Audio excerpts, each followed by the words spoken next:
모더나는 백신의 면역 효과 감소로 인해 가을부터 부스트샷 접종을 시작할 필요성을 알렸습니다. 전국 코로나19 아동 확진자가 한 주 만에 84% 증가했습니다. 소수 아이들은 심각한 증상을 보이고 있습니다. 뉴욕시에서는 16일부터 실내 입장 시 코로나19 백신 접종 증명이 의무화됩니다. 이에 대비한 증명 방법들을 정리했습니다. 플로리다의 론 디샌티스 주지사가 발표한 공립교 마스크 의무화 금지 지침에 학교 측에서 반박하고 있습니다. 정부는 미국으로 입국하는 비시민권자의 백신 접종 증명을 요구할 계획을 알렸습니다. 성추행 파문에 휩싸인 앤드루 코모 뉴욕 주지사가 주의회 탄핵 절차 개시와 검찰의 잇따른 수사 착수로 궁지에 몰렸습니다. 어제 저녁 브롱스에서 발생한 경찰과 용의자 간 도심 속 추격전으로 최소 7대 차량이 파손됐고 14명이 부상을 당했습니다. 필 머피 뉴저지 주지사는 조숙자 세입자들에 대한 강제 퇴거 소송을 올해 말까지 유예했습니다.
여러분 안녕하십니까?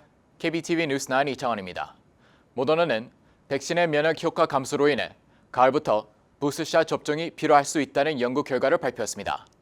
변이 바이러스 등의 등장을 예견하며 정기적 부스트샷의 필요성을 제기했습니다. 김현지 기자의 보도입니다. 오늘 모더나는 2차 접종 이후 6개월에서 8개월이 지나 바이러스에 대한 항체가 눈에 띄게 감소했다는 연구 결과를 제시했습니다. 이에 따라 델타 변이 등이 백신의 면역 효과를 물리치고 돌파 감염을 가져올 수 있어 올 가을부터 부스터샷을 접종해야 할 필요성을 제기했습니다. 또한 현재 시행되는 2번의 접종으로 6개월까지 93%의 효력이 유지된다는 결과를 보고했습니다. 모더나 회장 스티븐 호그는 어쩌면 매년 바이러스와 전투를 치를 수 있다며 내년에는 더욱 많은 변이가 등장할 것으로 예상했습니다.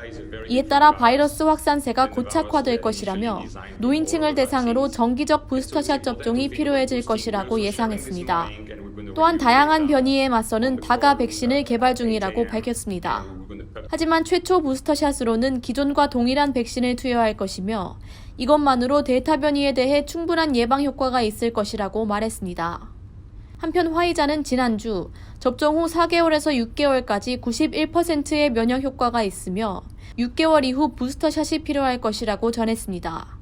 한편 어제 세계보건기구는 전 세계 10% 접종률 달성 목표 기한인 9월 말까지 각국에서 부스터샷 접종을 삼갈 것을 촉구했습니다. 하지만 독일, 프랑스, 이스라엘 등은 이를 무시하고 노인층 등 면역 취약계층의 부스터샷 접종을 강행할 것이라고 말했습니다. 미국 정부 역시 필요할 경우 부스터샷 접종을 시작하겠다며 세계보건기구의 지침에 따르지 않을 것을 밝혔습니다. 앤소니 파우치 국립알레르기 전염병 연구소 소장은 백신 접종률을 늘려 감염세를 신속히 잡지 않는다면 바이러스 변형에 충분한 기간이 생겨 변이들이 연이어 등장할 것이라는 우려를 전했습니다. 전문가들은 델타 변이에 대항한 집단 면역에는 90%의 접종률이 필요할 것이라고 전망했습니다. KBTV 뉴스 김현지입니다. 미국 소아과 협회는 전국 코로나19 아동 확진자가 한 주 만에 84% 증가했다고 보고했습니다.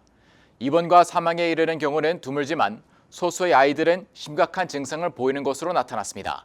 김현지 기자의 보도입니다. 어제 미국 소아과 협회는 전주 3만 9천 명이었던 아동 확진자가 7월 29일 기준 7만 2천 명으로 크게 증가했다고 보고했습니다. 전체의 14.3%였던 아동 확진자 비율은 지난주 19%로 증가했습니다.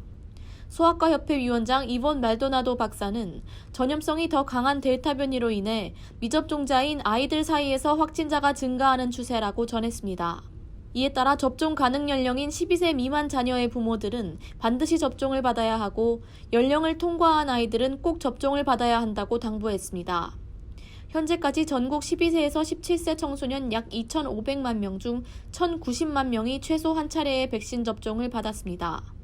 협회는 또한 팬데믹이 아이들의 신체, 정신적 건강에 끼칠 장기적 영향에 대한 연구가 시급하다고 덧붙였습니다.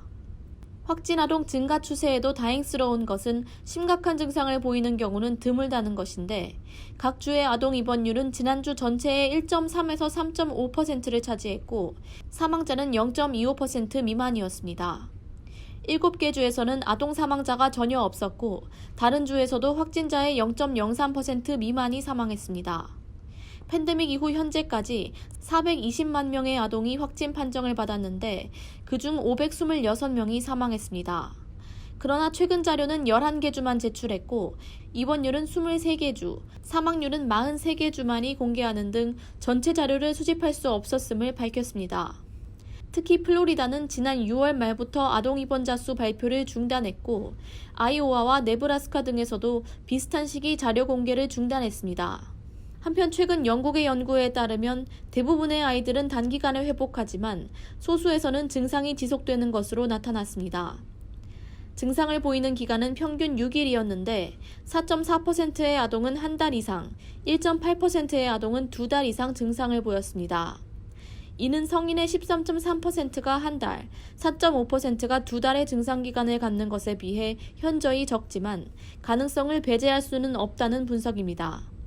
아이들은 평균 3종류의 증상을 보였는데 두통과 피로가 가장 흔했고 후각을 상실한 경우도 있었습니다. 유아보다 12세에서 17세에서 더 긴 증상기간이 나타났습니다. KBTV 뉴스 김현지입니다. 뉴욕시가 16일부터 식당 등 실내 다중 이용시설 입장 시 코로나19 백신 접종을 증명하도록 의무화했지만 일부 시민들이 접종 증명 방법을 몰라 불이익을 당할 것으로 예상되고 있습니다. 백신 접종 증명 어떻게 하는지 김은지 기자가 정리했습니다. 빌 드블라지오 뉴욕시장은 지난 화요일 뉴욕시의 레스토랑과 체육관, 영화관 및 공연장 등에 입장하는 사람들은 백신 접종 증거를 보여줘야 한다고 발표했습니다. 오늘 뉴욕타임스에 따르면 대표적인 백신 접종 증명 방법에는 뉴욕주의 모바일 증명서인 엑셀시오르 패스 또는 이번에 뉴욕시가 새로 출시한 모바일 접종 증명 앱 NYC 코비드 세이프를 이용할 수 있습니다. 이들 앱은 애플 또는 안드로이드 앱스토어에서 모두 다운로드할 수 있습니다. 이 같은 앱 사용이 번거롭다면 백신 접종 때 받은 CDC에서 발급한 종이 접종 카드 또는 공식 예방접종 기록 사본을 보여줘도 됩니다. 뉴욕주의 엑셀시오로 앱은 뉴욕주에서 접종을 받은 사람들의 공식 기록을 찾아 예방접종을 증명하는 고유한 QR코드가 포함된 통행증을 발급합니다. 이 코드는 백신을 완전히 접종한 후 15일 후에 생성되며 개인의 휴대폰에 저장하거나 인쇄할 수 있습니다. 그러나 엑셀시오르 패스에서 개인의 백신 접종 기록을 찾으려면 백신 등록부 상의 이름과 생년월일, 우편번호, 접종받은 카운티를 확인하는 인증 절차를 거쳐야 합니다. 때문에 접종기관이 입력한 백신 등록부 상의 정보와 사용자가 입력한 모든 정보가 일치하지 않을 경우 백신 접종 기록을 볼 수가 없습니다. 뉴욕시가 출시한 코비드 세이프 앱은 다운로드 후 쉽게 사용할 수 있습니다. 이 앱은 첫 번째 접종 후부터 예방접종 카드상의 얼굴 사진 또는 접종 기록 등을 보여줍니다. 하지만 뉴욕주의 엑셀시오르 패스와 달리 앱 사용 시 인증 절차를 거치지 않기 때문에 사용자가 쉽게 가짜 서류를 업로드할 수 있다는 지적도 나와 이 부분은 보완이 필요할 것으로 보입니다.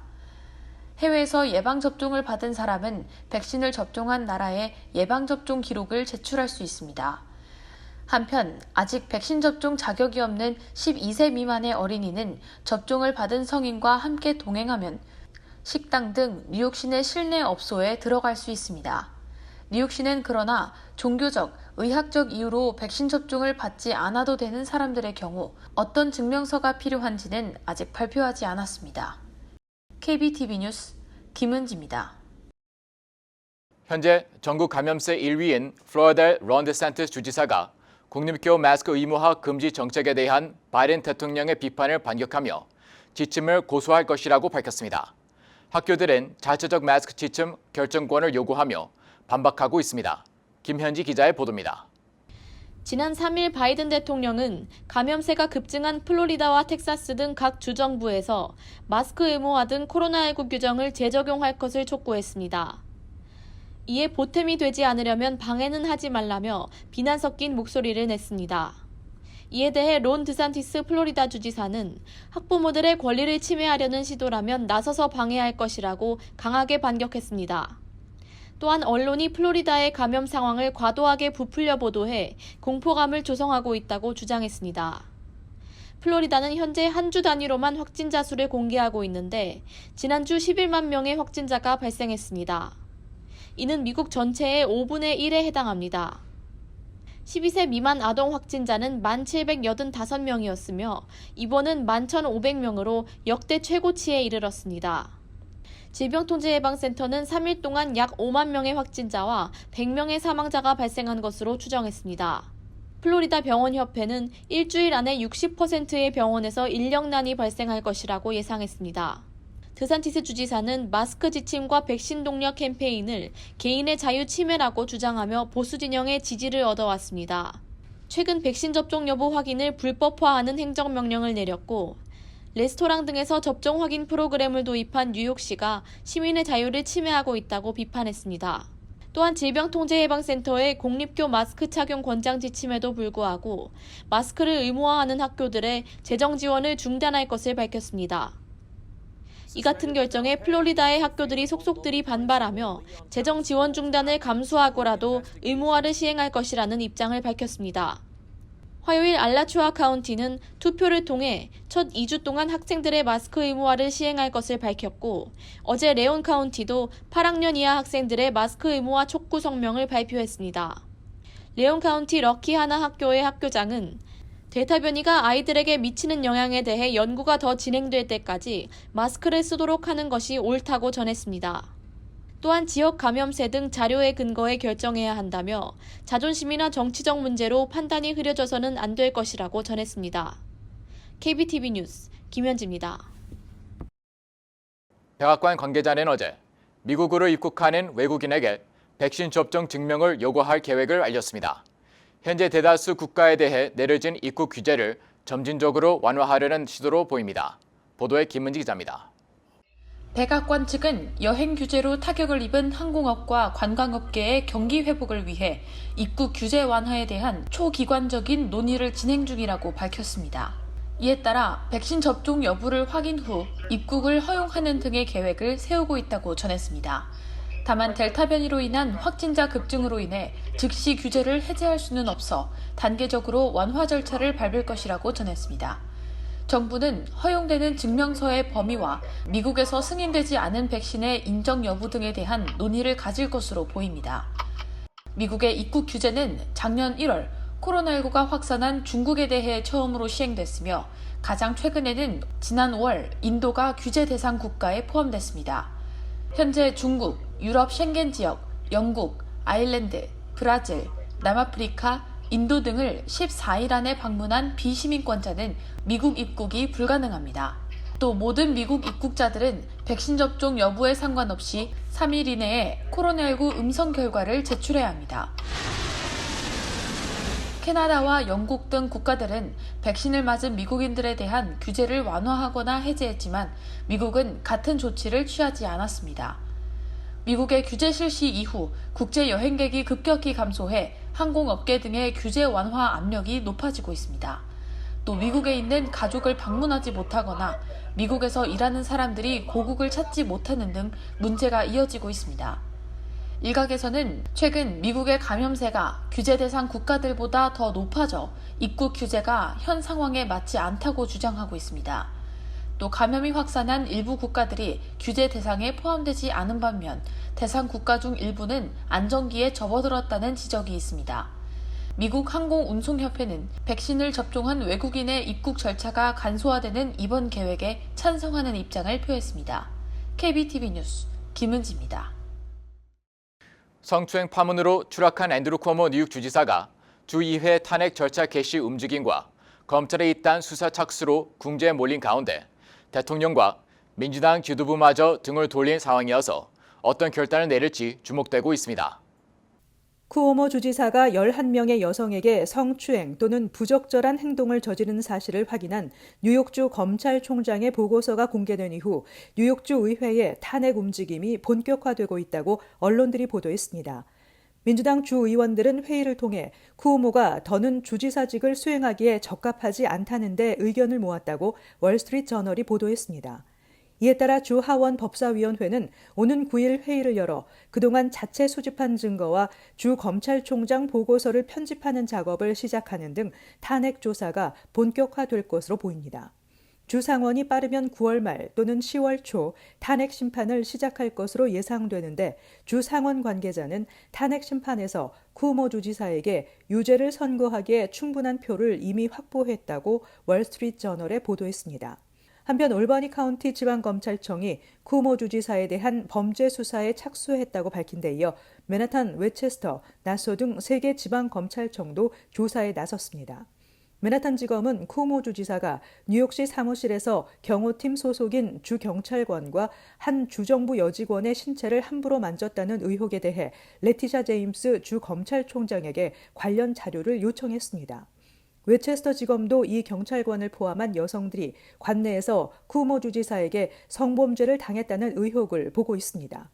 쿠오모 주지사는 여전히 혐의를 부인하며 여론 반전을 모색하고 있지만 탄핵과 수사 상황에 따라 사선 도전은커녕 중도 사퇴를 선택할 수밖에 없는 처지로 몰리고 있습니다. 뉴욕 주지사가 탄핵으로 해임되는 경우는 1913년 윌리엄 설저 이후 100여 년간 한 번도 없었던 일입니다.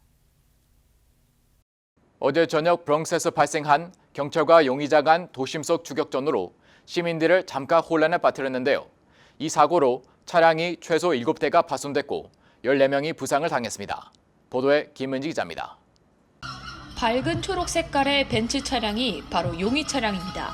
어제 수요일 저녁 5시경 뉴욕시 브롱스의 이스트 포담로드와 메리언 애비뉴에서 발생한 이 추격전은 이 벤츠 차량의 운전자가 마리화나를 피우며 차량 사방의 유리가 썬팅이 심하게 돼 있어 경찰이 검문에 나서면서부터 시작됐습니다. 뉴욕시경은 경찰관이 해당 차량을 세우려 하자 운전자가 바로 도망을 치기 시작했다고 밝혔습니다. 목격자가 촬영한 영상에 따르면 운전자는 주변에 있던 차량 여러 대를 밀고 충돌하더니 곧 인도 위를 달리기 시작했습니다.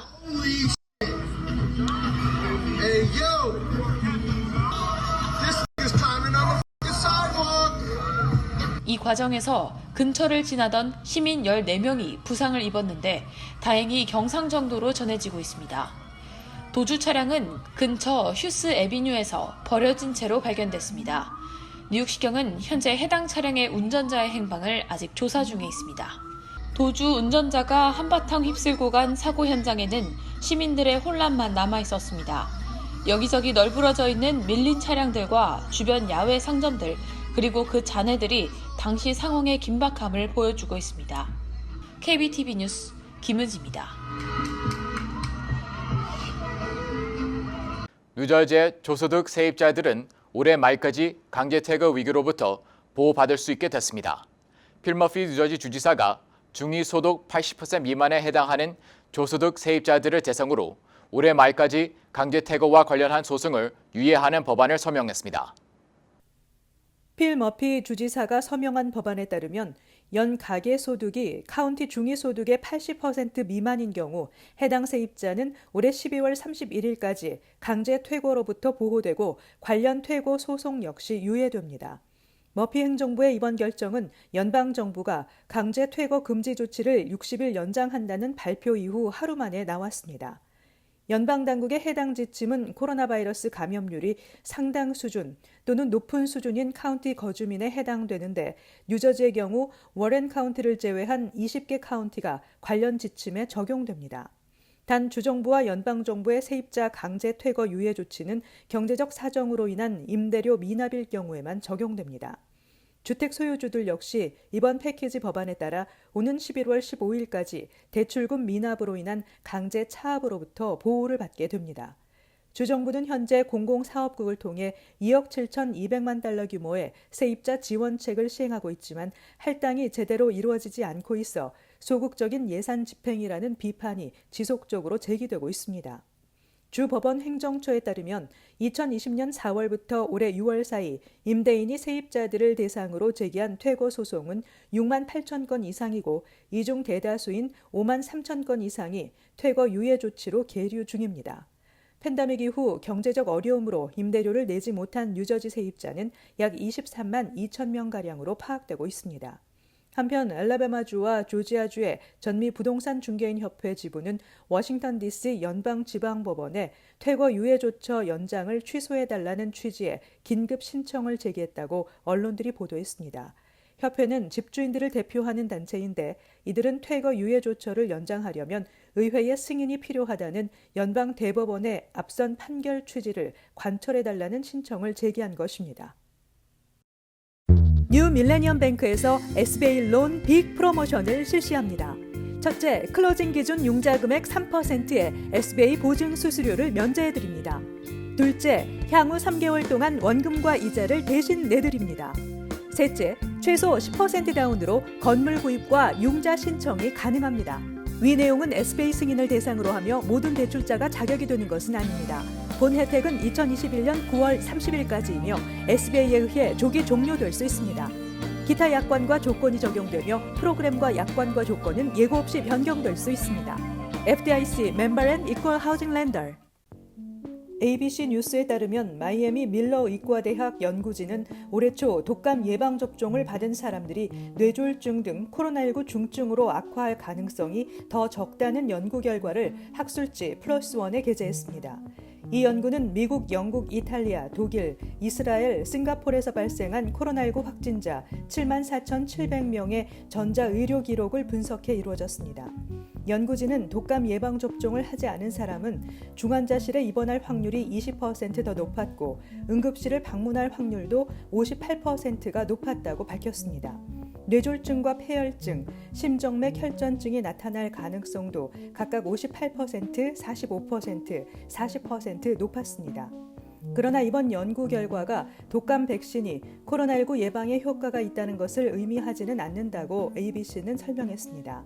또 독감 백신은 매번 바뀌기 때문에 2020, 2021년 독감차를 위해 개발된 백신과 전년도 백신이 같은 효과가 있는지도 불확실합니다. 정상화를 선언했던 뉴욕이 델타 변이 바이러스의 위협으로 국제 오토쇼를 취소했습니다.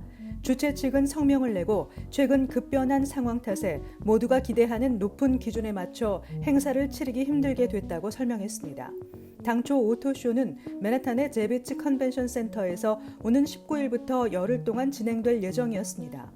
지난 6월 뉴욕 주정부는 백신 접종 확산으로 정상화에 자신감을 보이면서 오토쇼 재개 방침을 밝혔습니다. 앤드류 쿠오모 뉴욕 주지사는 오토쇼에 코로나19 사태 이전과 같은 수준인 100만 명가량의 인파가 몰려들 것이라고 기대했지만 델타 변이가 확산하면서 뉴욕 오토쇼는 2년 연속 취소됐습니다. 주최 측은 내년 4월 오토쇼를 개최하겠다고 밝혔습니다. 팰리세이드 파크 한인회는 최근 커뮤니티 단체들과 기업, 단체, 독지가들의 후원을 바탕으로 현재 뉴욕시에서 운영되고 있는 뉴욕 나눔의 집과 같은 홈레스 쉘터를 만드는 방안을 협의하고 있습니다. 팰리세이드 파크 한인회가 쉘터 건립에 나선 것은 일부 한인타운에서 한인 홈레스들이 어려움을 겪고 있는 데다 팬데믹 이후 일부 한인들이 신분, 거주, 직업 문제 등으로 머물 곳이 없는 심각한 상황을 맞는 경우가 늘고 있기 때문입니다. 팰리세이드 파크 한인회 오대석 회장은 팰리세이드 파크 한인회가 팬데믹 상황에서 어려운 동포들을 계속 도와왔는데 최근 독거노인 한 분이 한국으로 귀국하는 과정에서 쉘터의 필요성을 절감했다며 쉘터가 설립되면 팰리세이드파크 한인회 또는 독립법인을 마련해 투명하게 운영할 예정이라고 설명했습니다. 노동부는 지난주 신규 실업수당 청구 건수가 38만 5천 건으로 집계됐다고 밝혔습니다. 전주보다 14,000건 줄어 2주 연속 감소세를 보였습니다. 최소 2주간 실업수당을 청구하는 계속 실업수당 청구 건수는 전주보다 36만 6천 건 급감한 293만 건으로 코로나19 대유행 이후 최저치를 기록했습니다. 계속 실업수당 청구 건수가 300만 건 밑으로 내려간 것은 대유행 초기인 지난해 3월 둘째 주 이후 처음입니다. 실업수당을 청구하는 미국인이 줄어든 것은 고용시장과 경제 전반의 회복세를 잘 보여준다고 언론들은 평가했습니다. 백신 접종 확대와 영업 규제 완화에 힘입어 소비자 수요가 회복되고 기업들이 수요를 늘리면서 앞으로 몇 달간 고용 지표가 계속 회복 흐름을 보일 것이라는 전망이 우세합니다.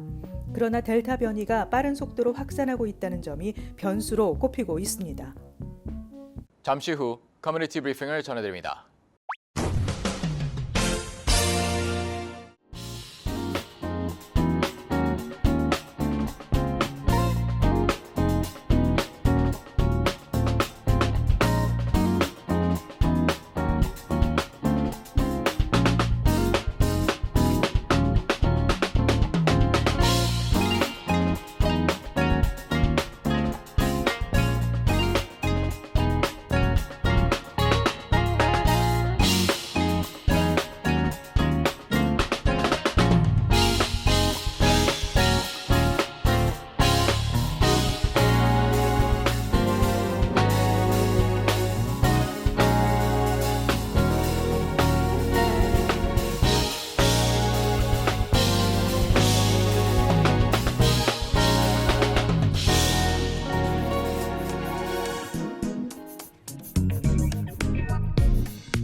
이어서 환율과 증시 전해드립니다.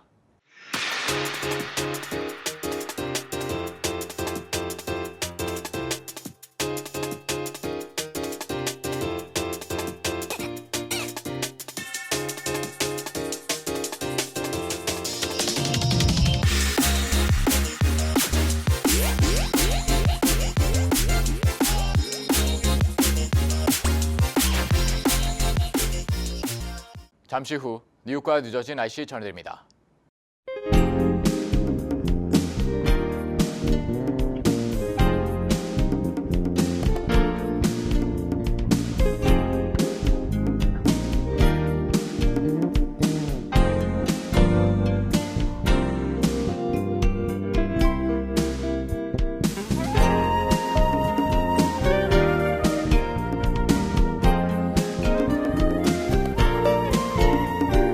KBTV 뉴스 9 마칩니다. 오늘도 시청해 주셔서 감사합니다. 편안한 밤 보내시기 바랍니다.